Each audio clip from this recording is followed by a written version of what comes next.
جو بڑی ریاست ہوتی ہے وہ چھوٹی ریاست پہ حملہ کرنا چاہتی ہے تو اس کے وزیر وزراء سے پہ سلار آ کے اس کو بتاتے ہیں کہ بادشاہ سلامت یہ آپ کو رات کو 3 دن کے بعد اس بڑی ریاست کا بادشاہ یہاں حملہ کرنے والا اور ہم سب کو ختم کر دے گا.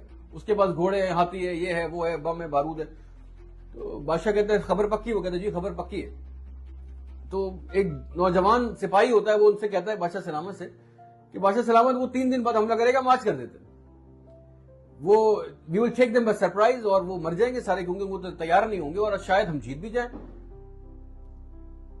دا only difference between the thought process of the king, اس سلطنت کے بادشاہ کے تھاٹ پروسیس کا ڈفرنس اور لڑکے کا ڈفرنس یہ سوچنے کا شاید جیت جائیں گے. بادشاہ نے کہا نہیں، اگر حملہ کریں گے تو جیتیں گے. شاید کیا ہوتا ہے؟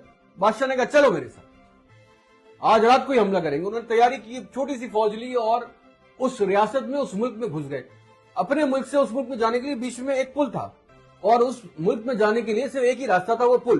بادشاہ جب اس پل کی طرف اترا، اس ملک کی طرف اترا، اترنے کے بعد پیچھے مڑا اور اپنے سپاہیوں کو آرڈر کیا کہ یہ پل اڑا دو. اور وہ سپاہی پل اڑا دیتے ہیں، اس کا وہ جنگجو پل اڑا دیتے ہیں. سب پوچھتے ہیں کہ بادشاہ سلامت یہ کیوں اڑوایا آپ نے؟ اس نے کہا واپس جانے کا راستہ نہیں ہے باس، یا تو مرو یا مارو. جب آپ اس مائنڈ سیٹ سے کوئی بھی دنیا کا کام کریں گے نا کہ دیر از نو پلان بی، واپس جانے کا راستہ نہیں ہے، شاید نہیں ہے، یہ تو کرنا ہے. شاید کیا ہے؟